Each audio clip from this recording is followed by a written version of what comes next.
पिछले वीडियो में हम लोग स्लोप ऑफ लाइंस के बारे में पढ़े कि लाइन का स्लोप क्या होता है। और इस वीडियो में हम लोग पढ़ने वाले हैं कि कोई दो लाइन है तो उनके बीच में एंगल क्या बनेगा और कैसे बनेगा। ध्यान दीजिए, अगर कोई एक्स वाई प्लेन है, मान लीजिए जैसे कि अगर एक कोई एक्स वाई प्लेन है, ओके, तो यहाँ पे हमने पढ़ा है कि अगर कोई लाइन इस तरह से यहाँ पे इसको इंटरसेक्ट करती है, ठीक है, एक्स एक्सिस को, एक्स एक्सिस से वाई एक्सिस, तो जो ये कोई लाइन है एक्स एक्सिस के साथ में पॉजिटिव दिशा में जो एंगल बनाती है, अगर वो थीटा है, तो इस लाइन का जो स्लोप दिया जाता है वो दिया जाता है tan थीटा। और tan थीटा इक्वल टू होता है y2 माइनस y1 अपान x2 माइनस x1, ओके। और हमने इसको स्लोप को m से रिप्रेजेंट किया है। x1 y1 और x2 y2 क्या है, जैसे अगर कोई पॉइंट है इस पे p जिसके कोऑर्डिनेट मान लीजिए x1 y1 है, और कोई भी पॉइंट इस लाइन में कहीं भी कोई पॉइंट है q, ठीक है, जिसके कोऑर्डिनेट क्या हैं x2 है और y2 है। तो ये है x1 y1 और x2 y2 के बारे में। तो याद रखिए, x एक्सिस के साथ में पॉजिटिव डायरेक्शन में जो एंगल बनता है उसका tan ही क्या बोला जा रहा है यहाँ पे, y2 माइनस y1 बटे x2 माइनस x1, और यही है m। और ये सब क्या है, स्लोप ऑफ द लाइन, ठीक है। अब हम यहाँ पे कुछ आगे पढ़ने वाले हैं।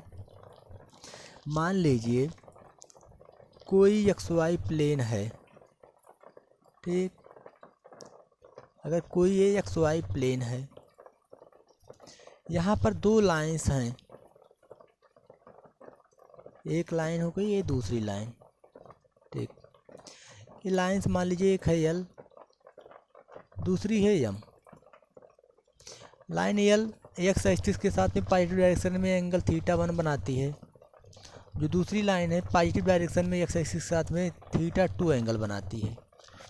तो इसके बीच में जो एंगल बन रहा है, मान लीजिए अगर थीटा है, ठीक है, तो यहाँ पे हम सभी के इंटरसेक्टिंग पॉइंट जो है यहाँ पे इनका ए बोल देते हैं, एक्स एक्सिस पे हम पॉइंट का नाम बोल देते हैं बी, इस पर पॉइंट का नाम बोल देते हैं सी।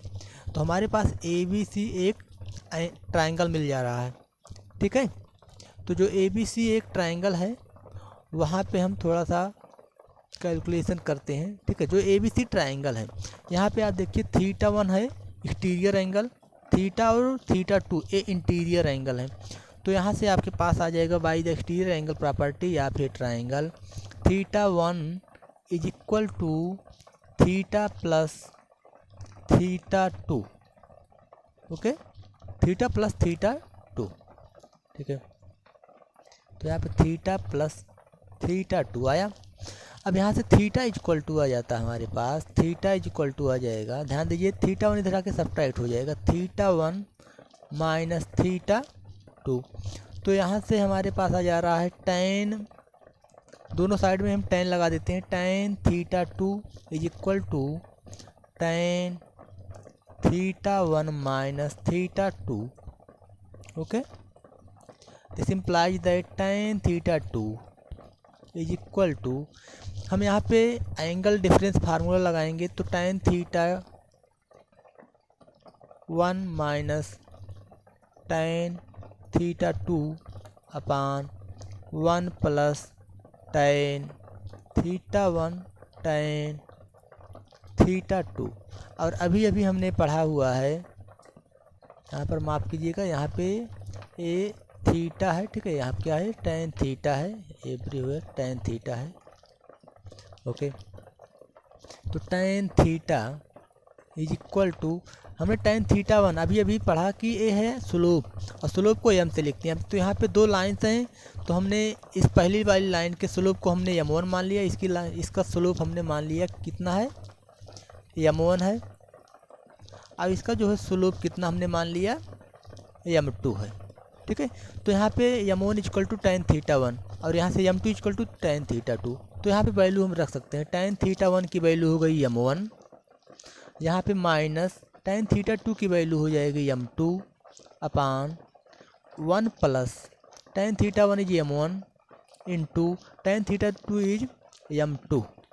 ओके, तो यहाँ से थीटा इक्वल टू हमारे पास आ जाएगा tan, इधर आएगा तो इन्वर्स हो जाएगा tan inverse m1 minus m2 upon 1 plus m1 m2। ठीक है, यहाँ पे एक फार्मूला लगा हुआ है, तो उस फार्मूले को हम यहाँ पे एक बार लिख देते हैं। ठीक है, कि tan a minus B equal to होता है tan a। ठीक है, tan a माइनस tan b upon 1 plus tan a into tan b। यहाँ पे ध्यान दीजिए, अगर यहाँ पे प्लस लगा हो तो क्या होगा। ठीक है, अगर यहाँ पे tan a प्लस b निकालना हो तो यहाँ पे प्लस हो जाएगा और यहाँ पे माइनस हो जाएगा। ठीक है, ये इन्वर्स रहता है और यहाँ पे जो रहेगा वही सेम रहेगा, ऊपर का सेम रहता है, नीचे में ऊपर का इन्वर्स रहता है। यहाँ पे माइनस है तो प्लस, यहाँ पे प्लस है तो माइनस। ठीक, यहाँ पे ध्यान दें, जब ए थीटा है तो ए कितना होगा, ए होगा आपका, मान लेते हैं अगर ये अल्फ़ा है तो ये होगा आपका 180 माइनस थीटा। ठीक, तो हमारे पास जो एक एंगल थीटा है तो दूसरा एंगल, दो एंगल बनेगा, दो लाइन अगर इंटरसेक्ट करती हैं। ठीक है, तो यहाँ पे हो जाएगा आपका alpha is equal to 180 minus theta. तो यहाँ से दोनों तरफ tan लगा देंगे तो tan alpha is equal to tan 180 minus theta. 180 minus theta ये फोर्थ क्वाड्रेंट में जा रहा है, ये 180 माइनस थीटा सेकंड में जा रहा है, तो सेकंड वाला कितना है, माइनस में हो जाएगा, 180 से चेंज नहीं होगा, तो माइनस tan थीटा। ठीक है, और माइनस tan थीटा हो गया, तो tan अल्फ़ा, tan थीटा की वैल्यू रख सकते हैं, तो tan alpha is equal to tan theta हमारे पास आया हुआ है, ध्यान दीजिए, m1 minus m2 upon 1 plus m1 m2 equal to, तो माइनस ये वाला माइनस, यहाँ पे आया m1 minus m2 upon 1 plus m1 m2। Okay, तो हमारे पास एक माइनस रखने पे आएगा और एक जो है यहाँ से प्लस रखने पे आएगा। ठीक है, तो हमारे पास यहाँ से दो एंगल जो इनके बीच में एंगल बन रहे हैं उन दोनों को हम निकाल सकते हैं। वैसे भी अगर एक एंगल हमारे पास आ गया तो दूसरा एंगल 180 माइनस थीटा करके निकाल सकते हैं। ठीक, अब इसके बाद जो है हम थोड़ा सा डिस्कस कर लेते हैं इन पे जो है स्पेशल केस में, जैसे अगर ए 90 डिग्री हो। ठीक है, अगर ए 90 डिग्री हो तो क्या होगा। ठीक है, तो हमारे पास फार्मूला तो आया है, उसी के कारण देख लेते हैं। हमारे पास आया है formula tan theta is equal to m1 minus m2 upon 1 plus m1 m2। ध्यान दीजिए, if theta is equal to 90 degree तो tan 90 हो जाएगा, इधर लेफ्ट में tan 90 degree is equal to m1 minus m2 upon 1 plus m1 m2। tan 90 degree equal to क्या होता है, 1 अपान 0 टेंस टू इन्फिनिटी या फिर नॉट डिफाइंड, तो हम इसको यहाँ पे 1 अपान 0 यूज करेंगे। ओके, 1 अपान 0 यूज कर लेते हैं, तो यहाँ पे हो जाएगा हमारा 1 upon 0 is equal to m1 minus m2 upon 1 plus m1 m2। Cross multiply कर लीजिए तो हो जाएगा हमारा 1 plus m1 m2 is equal to, ये 0 इसमें मल्टीप्लाई होकर पूरा 0 हो जाएगा, तो यहाँ से आपका आ जाएगा m1 m2 is equal to, right में आ जाएगा 1, क्या हो जाएगा -1। इसका मतलब दो लाइंस परपेंडिकुलर होंगी अगर उनके जो स्लोप है उनका प्रोडक्ट कितना हो, -1। ओके, अब यहाँ पे केस सेकंड देख लेते हैं। अगर हम थीटा इक्वल टू 0 ले लेते हैं, थीटा इक्वल टू कितना ले लें, 0 ले लें, तो आ जाएगा tan 0 degree is equal to m1 minus m2 upon 1 plus m1 m2। Okay, तो यहाँ से हमारा tan 0 की वैल्यू कितनी होती है, 0 होती है, is equal to m1 minus m2 upon 1 plus m1 m2। तिरछा गुणक फिर से कर देते हैं तो हमारा हो जाएगा m1 minus m2 is equal to, ये दोनों इसमें मल्टीप्लाई होकर आपस में कितना हो गए, 0 हो गए, तो यहाँ से हो गया m1 is equal to m2। तो इसका मतलब क्या हो गया कि ये दोनों जो एक्स एक्सिस के साथ में, जैसे एक्स एक्सिस है तो दो लाइंस जो आएंगी वो एक्स एक्सिस के साथ में सेम एंगल बनाएंगी, तभी तो इनका जो है स्लोप सेम होगा। तो इसका मतलब हो गया θ1 इक्वल टू θ2 हो गया। θ1 and θ2 is the angle between X axis and these lines. ठीक, तो ये लाइन है और एक्स एक्सिस के साथ में जो एंगल बना रही हैं वो θ1 θ2 आपस में इक्वल होगा। ठीक है, तो हमारे पास यहाँ से दो फार्मूला निकल के आया है। यहाँ पे अब नेक्स्ट वीडियो में हम लोग इस पर कुछ की एक्सरसाइज लगाएंगे। ठीक है, और उसके बाद जो है हम आगे पढ़ेंगे। यहाँ पे हम थोड़ा सा और डिस्कस कर लेते हैं, जैसे 1 2 3 4 कुछ पॉइंट्स हैं तो हम उनको कोलिनियर दिखाना होगा तो हम इनका यूज कैसे कर सकते हैं। ध्यान दीजिए, अगर आपके पास ABC 3 पॉइंट्स हों तो तीनों पॉइंट से हम 3 लाइन बना सकते हैं। ठीक है, 3 लाइन बना सकते हैं, जैसे AB से 1, BC से 2 और जैसे यहाँ पे हम बना ले रहे हैं ABC। ठीक है, तो हम यहाँ से ध्यान देंगे तो 1 लाइन 2 लाइन और 3 लाइन, इन दो बिंदुओं से होते हुए 3 सीधी लाइन बना सकते हैं। अगर ये तीनों लाइन कोलिनियर हो मतलब एक ही लाइन में हो तो हम तीनों से एक ही लाइन बना पाएंगे।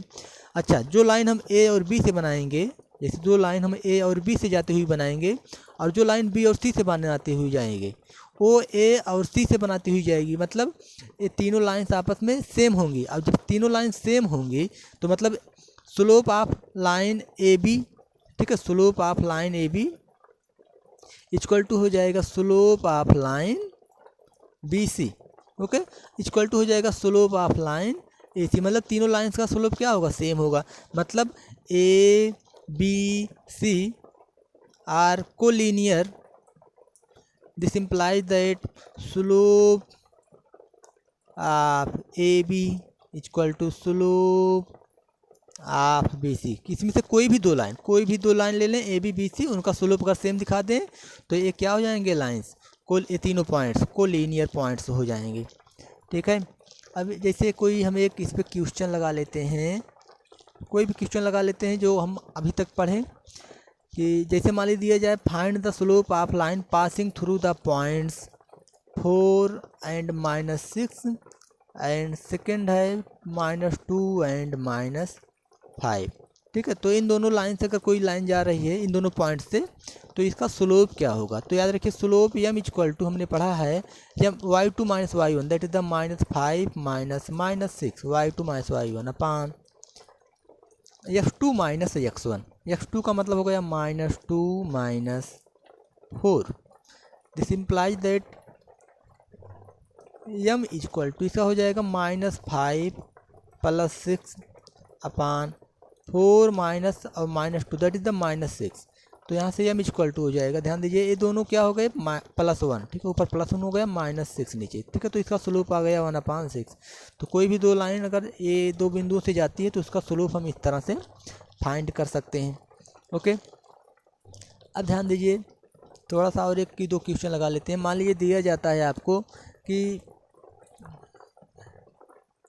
एक लाइन है, ठीक है, लाइन AB जो है, ठीक, लाइन AB मान लीजिए 0.2 और -3 से और -5 और 1 से जा रही है। ठीक है, एक लाइन है मान लीजिए CD जो कि दो बिंदुओं से जाती है 7 -1, ठीक है, और 0 और 3 से। तो हमें देखेंगे कि ये दोनों लाइन आपस में पैरेलल हैं या परपेंडिकुलर हैं या कुछ नहीं है। तो यहाँ से ध्यान दीजिए इसका स्लोप कितना होगा ना, स्लोप ऑफ लाइन AB, ठीक है, इक्वल टू हम m1 मान लेते हैं। m1 equal to y2 - y1 that is the, यहाँ पे कितना है -2 -3 और -5 और +1 है। ठीक है, +1 है, याद रखिएगा ये +1 है। तो m1 equal to y2 - y1 upon x2 - x1 से इक्वल टू y2 का मतलब 1 -3 अपान x2 का मतलब -5 माइनस ये है आपका हमारा 2। ठीक, तो यहाँ से m1 इक्वल टू हमारा आ जाएगा 1 + 3 अपान 5 दोनों निगेटिव है, -7 इक्वल टू कितना आ जाएगा 4/-7। ठीक है, 4/-7। M1 हो गया हमारा। M2 देख लीजिए, M आप line CD equal to M2 मान लेते हैं। M2 में भी वही फार्मूला लगेगा y2 - y1। तो यहाँ से 3 - -1 3 - -1 अपान यहाँ से देखिए 0 माइनस है यहाँ पे 7 इक्वल टू 3, ये +1 हो जाएगा अपान 7 माइनस में। तो M2 इक्वल टू आ जाएगा 4/-7। तो ध्यान दीजिए यहाँ पे आप क्या पा रहे हैं, M1 इक्वल टू M2। इसका मतलब ये दोनों लाइंस क्या हो गई, this implies that AB parallel CD हो गई, क्योंकि जब स्लोप बराबर तो लाइन पैरेलल। अगर इनका प्रोडक्ट मतलब M1 into M2 equal to -1 आ जाता तो क्या बोल देते हैं हम, ये लाइन परपेंडिकुलर हैं, दीज लाइंस आर परपेंडिकुलर। अच्छा देखिए, इसको हम आप थोड़ा क्या देख सकते हैं, M1 इक्वल टू क्या आ जाएगा -1/M2। ठीक है, हम इस तरह से भी देख सकते हैं, तो कोई भी होगा। ठीक है, अब इस वीडियो में इतना ही। इसके बाद जो हम नेक्स्ट वीडियो में एक्सरसाइज लगाएंगे और फिर आगे पढ़ेंगे।